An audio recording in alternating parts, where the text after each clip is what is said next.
AI 5G అంటూ technology వైపు దూసుకెళ్తున్న ఆ గ్రామంలో కనీస వస్తువులు లేవు. డిజిటల్ యుగంలో గిరిజనులకు దయనీయ పరిస్థితి. డోలీ మొత్తలు ఓటబావులే ఆధారం. ఓట్ల కోసం గ్రామాల్లోకి వెళ్లే నేతలంతా ఎన్నికలయ్యాక అటువైపు కన్నెత్తి కూడా చూడడం లేదు. తాగేందుకు నీళ్లు, నడిచేందుకు రోడ్డు లేక వాళ్ళు పడుతున్న బాధలన్నీ వర్ణనాతీతం. ఇంతకీ ఏంటా గ్రామం? ఆ అడవి బిడ్డల ఆవేదనేంటి?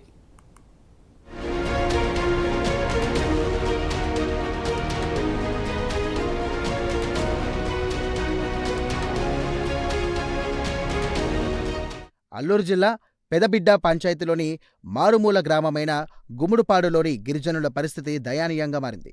దేశం అభివృద్ధి వైపు పరుగులు పెడుతుంటే ఆ గ్రామం మాత్రం కనీస వసతులు నోచుకోలేక అల్లాడుతోంది.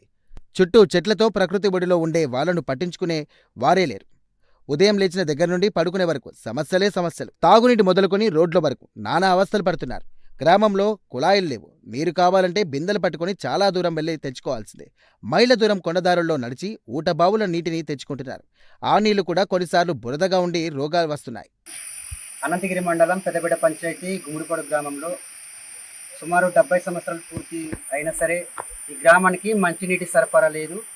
కనుక ఈసారైనా మా ఊర్లో మంచినీటి సరఫరా స్పందిస్తారని, మాకు సహాయం చేస్తారని కోరి ప్రార్థిస్తున్నాము. పెదబిడ్డ పంచాయతీ గుమ్మడిపాడు గ్రామంలో సందర్శించడం జరిగింది. ఆ గ్రామానికి వెళ్ళి గ్రామస్తులతో మాట్లాడి చాలా విషయాలు తెలుసుకున్నానండి. ఎందుకంటే ఆ గ్రామంలో సుమారు స్వాతంత్రం వచ్చి 78 ఏళ్ళు గడిచినా సరే ఆ గ్రామానికి మంచినీటి కానీ రోడ్డు కానీ అస్సలు లేకపోవడం గ్రామస్తులు తీవ్రంగా గురవుతున్నారు. అదేవిధంగా వర్షాకాలం అయితే బురద నీటి త్రాగడానికి దిక్కు లేదు.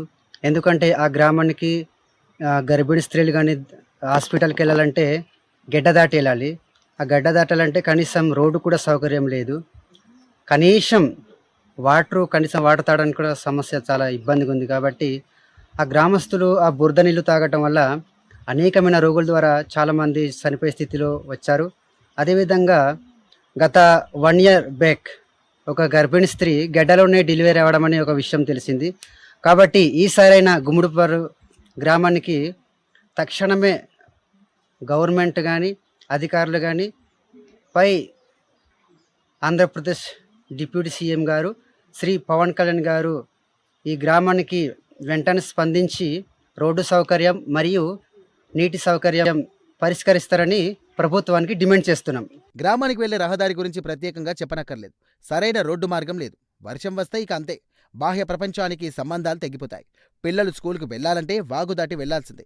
అనారోగ్యంతో బాధపడే వారిని ఆసుపత్రికి తీసుకెళ్లాలంటే నరకమే అని చెప్పాలి.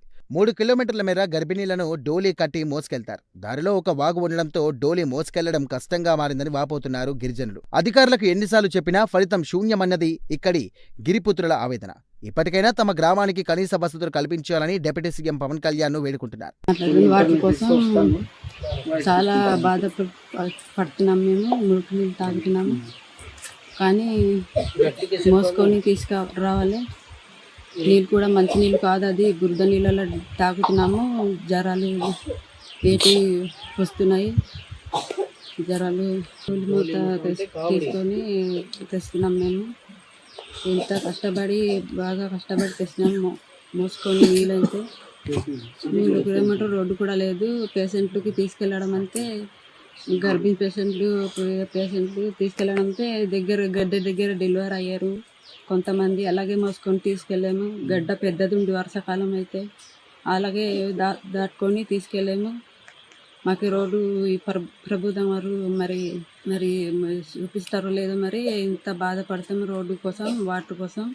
ఇంత బాధలు మేము ముందు నుంచి చాలా గత సంవత్సరం నుంచి మేము అలాగే ఉంటున్నాం ఈ ఊరికి.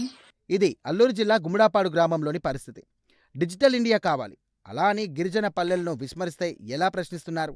కనీసం తాగునీరు, రహదారి లేక ఈ పల్లె వెనకబడిపోతోంది.